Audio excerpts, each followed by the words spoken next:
হে friends, আসসালামু আলাইকুম। আজকে আমি নিয়ে এসেছি রসালো টসটসে বুন্দিয়া রেসিপি এবং জিলাপি রেসিপি। তো দুইটা রেসিপি আপনারা একসাথে পেয়ে যাচ্ছেন এবং এক ঢিলে দুই পাখি, মানে এক খরচে দুই রেসিপি। চলুন কিভাবে করে দেখে নেওয়া যাক। প্রথমে আমি জিলাপির জন্য শিরা তৈরি করে নিচ্ছি।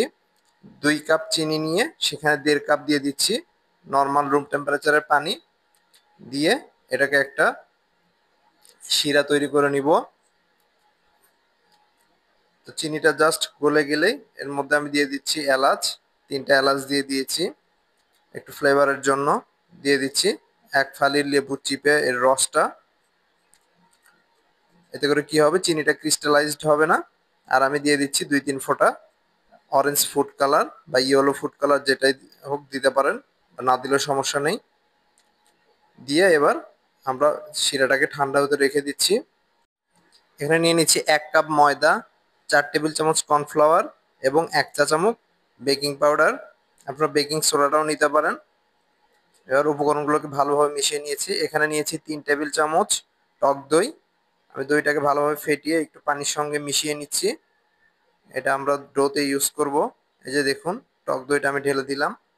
আপনারা এই উপকরণগুলো অ্যারেঞ্জ করতে না পারলে বাজারে যে ইনো পাওয়া যায় অ্যাসিডিটি দূর করার জন্য, সেই ইনোর একটা মিনি প্যাকেট দিয়ে দিলেও হবে ময়দার মধ্যে, তাহলেও জিলাপি তৈরি করা যায়।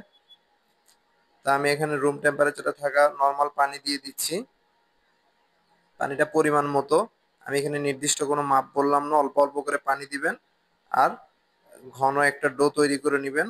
আর এই জিলাপির ব্যাটারটা হাত দিয়ে এভাবে ভালোভাবে মথে নিতে হয় এবং ভালোভাবে এভাবে উম, পিটিয়ে পিটিয়ে এটাকে খুব স্টিকি একটা ডোতে তৈরি পরিণত করতে হয়, যেটা খুবই একটু কষ্টসাধ্য ব্যাপার। যদি আপনাদের যথেষ্ট ধৈর্য থাকে তাহলে কেবল এই জিলাপি বানাতে বসবেন। দেখুন আমি কিভাবে ময়দার খামিরটাকে ভালোভাবে ফেটিয়ে নিচ্ছি। জাস্ট অল্প অল্প পানি দিবেন আর আপনারা আহ, এই ডোটাকে তৈরি করে নেবেন।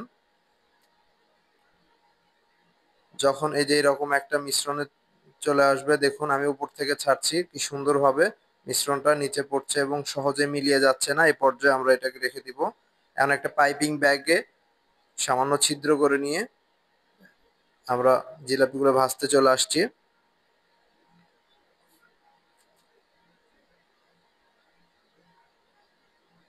যে কোনো কাজ প্রথম প্রথম হয়তো একটু হইতে চাবে না, বা 1-2 বার আপনার রেসিপিটা ফেল হইতে পারে। যাদের রেসিপিটা আপনার খুব সহজ মনে হয়, ইজি প্রসেস মনে হয়, তাদেরটাই আপনারা ফলো করবেন। দেখুন একটু ঘুরিয়ে ঘুরিয়ে। আর এই জিলাপির ব্যাটারটা দেওয়ার সময় তেল খুব বেশি হাই হিটে রাখবেন না, তাহলে জিলাপির প্রথম যে অংশটা ছাড়বেন সেটা ছাড়ার সঙ্গে সঙ্গে আহ, ভাজা হয়ে যাবে। পরের যে অংশটা পড়বে সেটা আর ওটার সাথে লাগতে চাবে না। এবং তেলের উচ্চতা একটু কম রাখবেন, 1 ইঞ্চির মতো রাখবেন। আর এরকম মাঝারি আঁচে লালচে করে ভেজে নিবেন। আপনাদের ভাজাটা যত মচমচে হবে, জিলাপিটা করার পরেও অত মচমচে থাকবে। দেখুন আমি শিরাটা আমাদের হালকা কুসুম গরম রয়েছে, এর মধ্যে আমি জিলাপিটা দিয়ে সঙ্গে সঙ্গে এটাকে চেপে ধরছি একটা স্ট্রেনারের সাহায্যে। এই যে দেখুন, দেওয়ার সঙ্গে সঙ্গে এটাকে চেপে আহ, 1 মিনিটের মতো একটু রাখতে হবে। দুইজন হলে এই কাজটা অনেক ইজি হয়ে যায়। তো দেখুন ফ্রেন্ডস, আমি এখন রস থেকে শিরা থেকে জিলাপিটা তুলে নিয়েছি। দেখুন কতটা ক্রিস্পি হয়েছে এবং কতটা রসালো হয়েছে।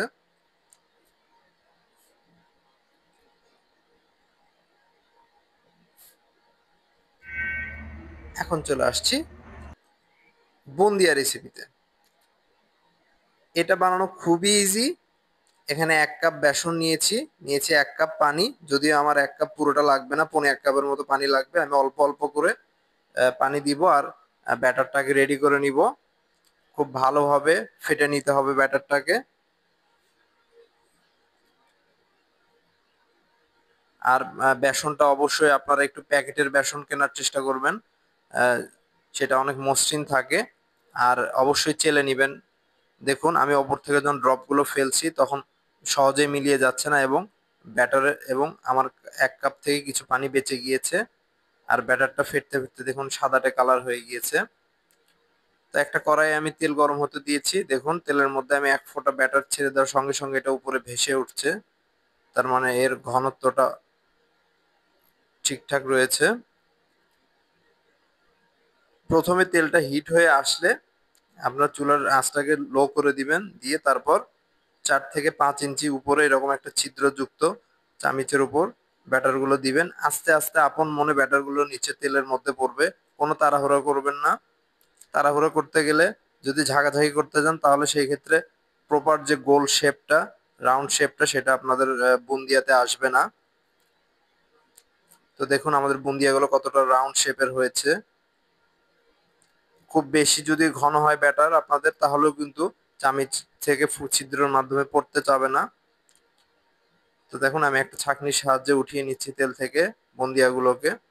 আর একটা জিনিস, চামিচটা কিভাবে মুছে নেবেন আমি দেখাচ্ছি। এই তো ব্যাটার দেওয়ার শেষে চামিচটা এভাবে মুছে উপর করে রেখে দিবেন এবং পরবর্তী ব্যাটার দেওয়ার পূর্বে আঙ্গুলের সাহায্যে একটু এভাবে মুছে নেবেন।